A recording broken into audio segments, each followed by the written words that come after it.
অসমৰ কৃষিখণ্ডত কৃষকলৈ এক নতুন উৎসাহ আনিছে কলাধানে। থলুৱা বজাৰৰ উপৰি দেশ বিদেশৰ বজাৰত কলাধানৰ চাউল উপলব্ধ হৈছে। ইতিমধ্যে কেইবাখনো ৰাজ্যলৈ অসমৰ কলাধানৰ চাউল ৰপ্তানি কৰাৰ লগতে বিদেশলৈও ৰপ্তানি কৰিছে।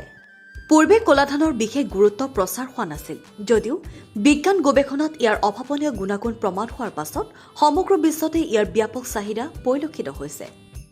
বিজ্ঞানীসকলৰ মতে কলাধানৰ চাউলত থাকে 18বিধ প্ৰয়োজনীয় এমিনো এচিড, খনিজ পদাৰ্থ, vitamin, pigment, keratin, antioxidant. প্ৰমাণিত তথ্য অনুসাৰে কলা চাউল মধুমেহ ৰোগীৰ বাবেও অতি উপযোগী।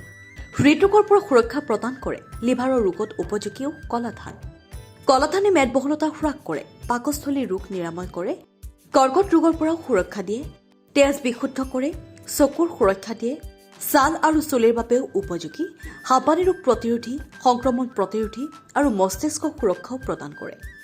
ইতিমধ্যে অসমৰ জলবায়ু কলাধানৰ খেতিৰ বাবে উপযোগী বুলিও চিহ্নিত হৈছে। নিউজ ডেস্ক ৰিপৰ্ট অংকুৰিত।